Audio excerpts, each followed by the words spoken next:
Hi, Harvey Elwood. We're here at the great reception for race relations, then and now, here at the campus of Claflin University. And I'm standing with Reverend Marvin Lair. and William Hine. tell us about today's conference and your role in it, if you will. Well, I'm the editor of Champions of Civil and Human Rights in South Carolina, which is over 100 interviews with civil rights leaders across the state from 1930 to 1980, 50 years. So you've been covering all of the events that have taken place over these 50 years, yes, yes. People, oral histories, people telling their stories in their own words. A lot of them, of course, have passed on. What impact has that had on your life?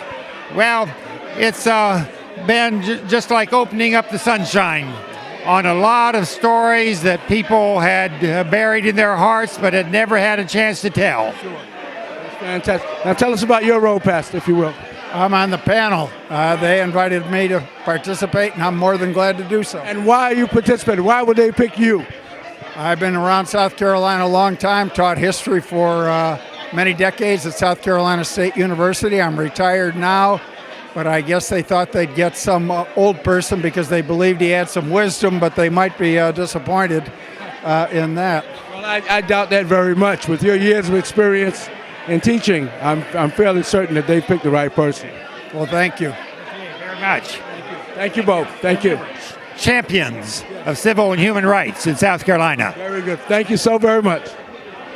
Again, we're here at the assemblage of people. We've got a lot of interviews going on, a lot of people we're talking to. This is going to be a great afternoon of information and conversation right here on the People Station, 93.7 FM. I've got Congressman Clyburn once again, a wonderful friend of this community, wonderful congressman, here from Washington, D.C. to talk to us about today's conference. Well, today is a very important conference. I think that to be discussing the role of the church today will allow us to reflect upon the role that the church has played in the bygone days. The church played a very critical role in bringing an end to slavery. We all know that the recent debacle down in Charleston took place in the basement of Emmanuel AME Church, the church that Denmark Vesey planned his 1822 insurrection in. We all know that throughout the education of former slaves, it was a church here at Claflin University, found by the Methodist Church, Allen University, found by the AME Church, and you've got Voorhees, found by the Episcopal Church, Mars College over in Sumter, found by the Baptist Church. So the church always played a role in trying to bring equality and equity to the process. And during the 60s, when I was here in this community, organizing sit-ins, it was the church that we relied upon. Trinity United Methodist Church was our safe haven. This campus was the only campus that we could operate on. South Carolina State, controlled by the state, rendered all of us illegal. NAACP was not allowed. And so the church has to play a role today because we're having some challenges not unlike those that we had back in the 60s. We celebrate Rosa Parks. I love Rosa Parks. But Rosa Parks did not integrate public transit. That was done by Sarah Fleming. But it was never recorded. If you read the case, the Rosa Parks case, the court said in that case, we did not have to decide this question. We decided that question in Fleming versus South Carolina Electric and Gas. So, and she was from a little town of Hopkins, South Carolina. So a whole lot of stuff was going on back then. Now, they had a blackout, gag orders, all with the media. That is what is taking place today. With all due respect, the intimidation that is now being heaped upon the media is an attempt to black out those of us in this room activities. If they intimidate the media sufficiently, then you will not get a good idea of what this legislation that they are proposing will do. Now, I have a pretty good staff. They sent me information on yesterday that I have not seen anywhere yet on the memorandum that has been sent to the Justice Department to start the elimination of the Civil Rights Division of the Justice Department. I'm not making this up. And you go throughout, the next is going to be the Office of Civil Rights, and you will see new legislation coming forth, and it will be effectively blacked out because they will so intimidate or discredit the media to the reporting of anything will not have much credence. Well, racism is very pervasive in the society, and what we find now, even now, is that we are encouraged not to use race as a factor. It might have been the email thing that had something to do with Hillary being tainted.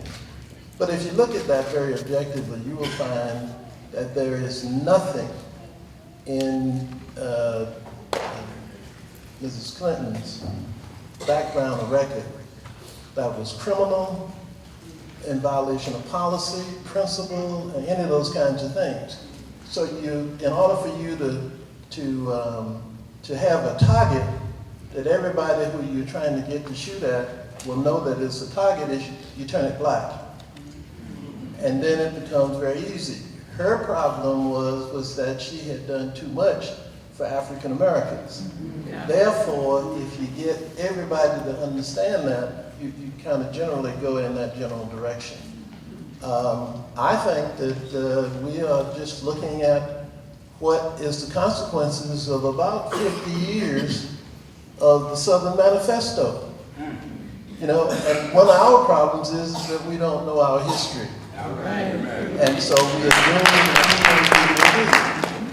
the Southern Manifesto said that we would do everything. This is every congressman and representative in the southern states in 1955, shortly after Brown versus Board of Education. We'll do everything we can legally to keep that from happening in America. And they have done everything they could to destroy these public schools and to undermine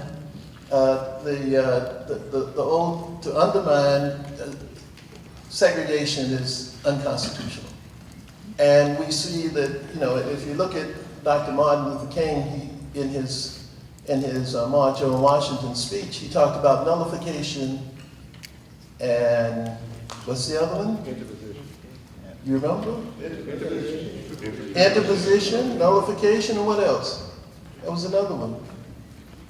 What he was talking about was what was written in the doctrine of the southern states. And it is still the southern states which have not moved with any haste to resolve the issue of race and racism in those particular areas. Now, what do I think? I think that we have to become more concerned about our babies. We've got Dr. Millicent Brown here. Tell us about your role in this conference this morning, if you will. I've been asked to be a panelist, and I think we are representing a variety of perspectives. I'm the only woman on the panel, so I think... I noticed, by the way, and I think... So did I. Maybe could have boosted that a bit, but we'll see. We'll make So sure. I, in some ways, feel an obligation to make sure that we talk about the role of women in the period that we're studying.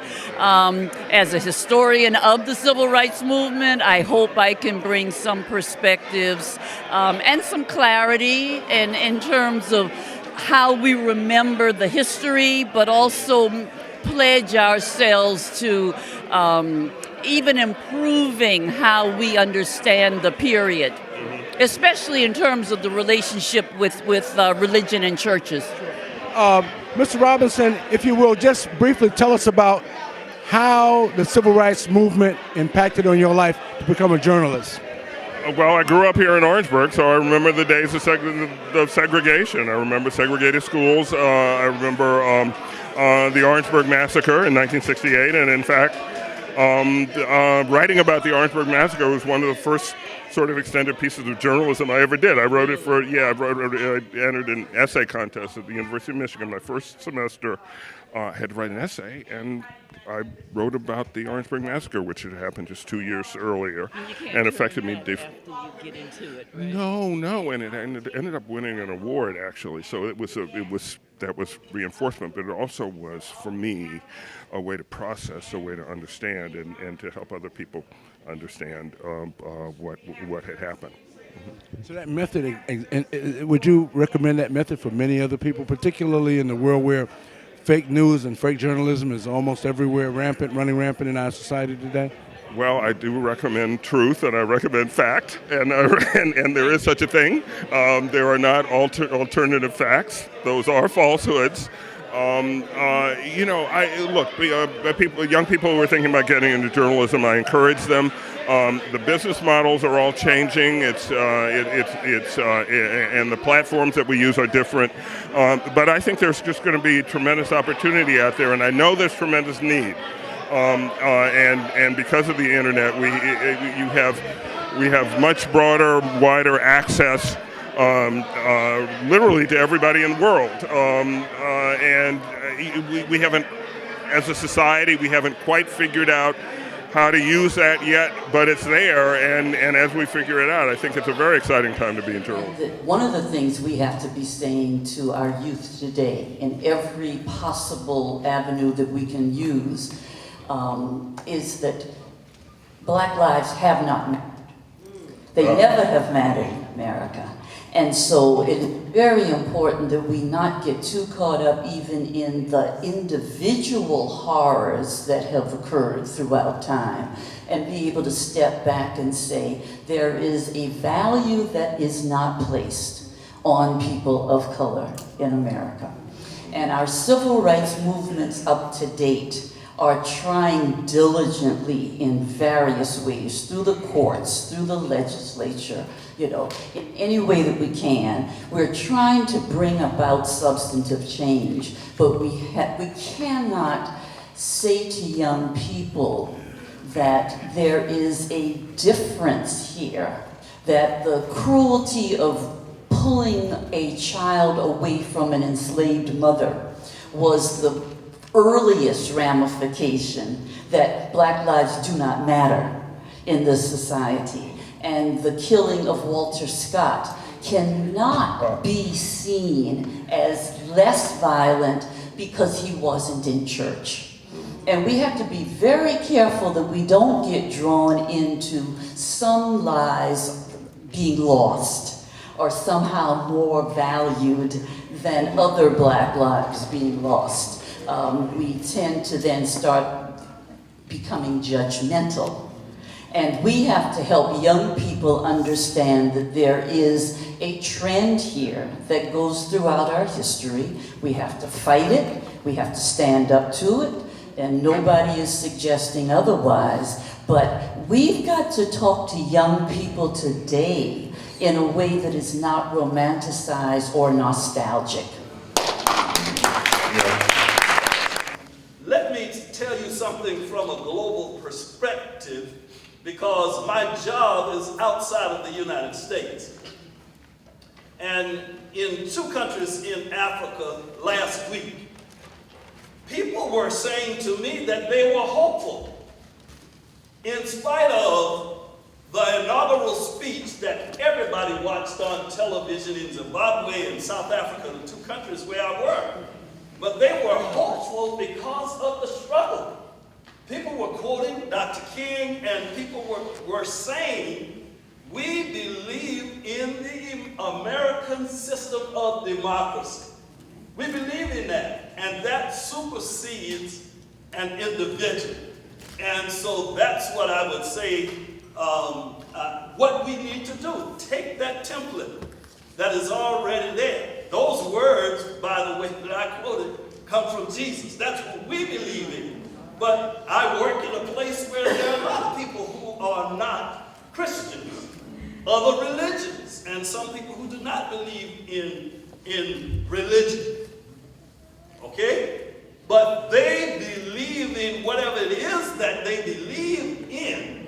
And if they do it from a moral, ethical perspective, and if, as the congressman said, we all do our own part, then truth will indeed rise. And I believe that. I have to believe that because, again, I don't get up every morning as an individual without hope. Not in the president or the prime minister or some warlord someplace. I believe in the hope of God and the people. So we must be where the people are. I'm going to stop talking. I already gave up the mic. Well, yeah, you gave up the mic, so that was your own move. I hope I was able to. No, that was a perfect note on which to end, because my job now is to thank you all, and first to thank our members of the panel who are all terrific.